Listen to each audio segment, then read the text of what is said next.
Number 7 says select all inequalities for which x is equal to -4. So that means if you were to put in a -4 into that location, then what would it actually equal? So that's kind of the idea, or would it make it a true inequality? So there's no way around this. You just have to actually put in a -4 everywhere you see an x. So this one would be -4 plus 1. You could do some of this arithmetic in your head.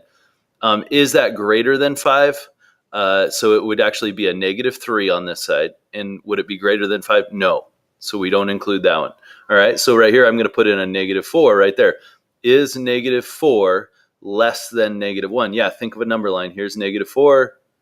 Here's -1. 0 is all the way over here. So yes, this one would work. That would be true. Okay. If I started in on this one right here, I would have to put it in on both sides, right? So I might show my work on this one off to the side or something like this and say greater than or equal to, and then I would have -4 right here. And what I would do is evaluate both sides, get an inequality of a number on one side and a number on the other side afterwards. 2 times -4 is -8 plus 3 is greater than or equal to, and this would be -5. So right here, I would add these together, and I would actually get -5 on this side. And is it greater than or equal to -5? Yes, this is actually a true statement. This would work if I evaluated it, putting my number into that location. What if I put it in right here on C? This would be -4. And so I would take half of -4, and half of -4 would actually, because I would be multiplying it by 1/2. And is that actually going to be less than or equal to -2? Yes, it would be equal to -2. So that one would actually work as well. Okay, this next one, what I would want to do is I would want to plug it in right there for my x value, put a -4 right there, plus 1. And it's going to be, is it greater than 7? Let's check. Okay, so first I do the parentheses arithmetic. No distributive property needed. All you do is -4 plus 1 would be -3, and then you're going to multiply that by -3, and you'll get -9 overall. Is that greater than 7? No. Negative numbers are not larger than positive numbers, so that would not work. That one does not work. This one does not work. Okay, what about this last one, squaring something? -4, and what if I squared it, and it's greater than 0, right, like that? If I squared it, it would actually be -4 times a -4, which is 16. Is it 16 larger than 0? Because it would be a negative times a negative. This would be -4 multiplied by -4 because it's times itself. And so, yes, this would actually be true. I don't know where the letter E went there, but that one should have a little letter in front of it.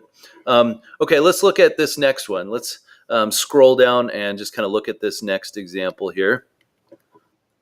And this would be number 1 of our next learning target. I can create or write one variable linear inequalities to use them to solve word problem situations. Okay, Alicia has at least, there's some words there. It means it's going to be greater than or equal to 40. How do I know that? Well, I have $40 in my wallet, and she has at least that much. Maybe she has more.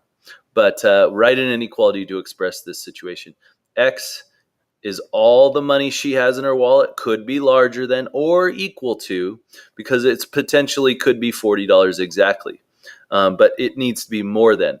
Now, least, the word least sounds like less, but nope, it's going to be more than, because that's the minimum that she has in her wallet, or billfold or whatever, purse, who knows. All right, on the graph below, the amount of money in Alicia's wallet, let's graph it. Okay, so it's going to be solid filled in because of the equal to, and it's going to be greater than all numbers that are larger than, so we're going to shade it this way, right, like so. All right, so let's go ahead and do the next example. Fast forward, rewind as necessary in order to get to the problems that you want. Okay, let's look at number 2. Your baseball team is selling donuts to raise money for the field trip. Every time you sell a dozen donuts, $3.50. Underline that. That's important information. $3.50 is going to go towards your trip. You're hoping to earn at least, there's those words again, at least. So it's definitely going to be greater than or equal to $140. All right, so I'm just kind of rough sketching a few things out. What's our variable going to be? They actually defined your variable right here. How many dozen of donuts do you need to sell? How many groups of boxes of donuts? You could say boxes. They come in a dozen per box. You're going to sell them in dozen sets. So how many dozen donuts do you need to sell in order to reach your goal? All right, so right here it's going to be $3.50 per dozen, per box. And what do we do when we say per box? That's multiplying by the number of boxes that we need. There's nothing else going on. Like, you're not adding anything to it. There's no other information here. So the inequality is just simply this, 3.5.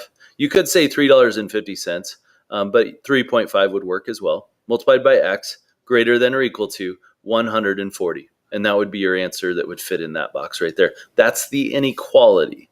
All right. How would I solve it? If I was to solve it, I would divide by $3.50. $3.50, because we want to meet our goal. And whatever that is, that's how many you should sell in order to reach your total amount. And then write your answer in the 40. So after you divided 140 by 3.5, you would get 40 dozen donuts that you would have to sell. And that's the minimum. You got to sell more than that or equal to that amount. All right, so let's look at the next problem. Let's clear this and look at the next problem here. Number 3. An online music store is offering a promotion. When you spend $35 or more, you receive 3 songs for free. You buy an album for $12. Identify an inequality that represents how this works in terms of money, M. All right, so as we analyze this problem, I like to write this down. Spend, because that's how much money I'm going to, it says right here, you need to spend a certain amount. Spend, and it needs to be more than $35. But it could be equal to, because it says 35 or more. So $35 or more, that's how much you need to spend. Okay, and then you receive the 3 free songs. And it says right here, you want to identify an inequality that represents how much more money you will need to spend after you bought the album. So you're going to buy the album for $12. The 3 free songs is just extra information, honestly, that just says what condition do we have to meet. We have to be over $35, so it needs to be greater than. And so it looks like our answer will be this one right here. It's the only one that is greater than or equal to 35. That's the key piece that we're looking for, is more than or equal to $35. All right. How much more must you spend to receive the 3 free songs? So now solve that. And so what we would do is we would subtract 12, both sides, cross these out. We would have M is greater than or equal to, and we solve 35 minus 12, and we would get 23. Final answer. So right here we would write, you would need to spend $23 more in order to get your free song, 3 free songs. All right. So with that said, keep watching the next videos, page 2 and page 3 and page 4 as well.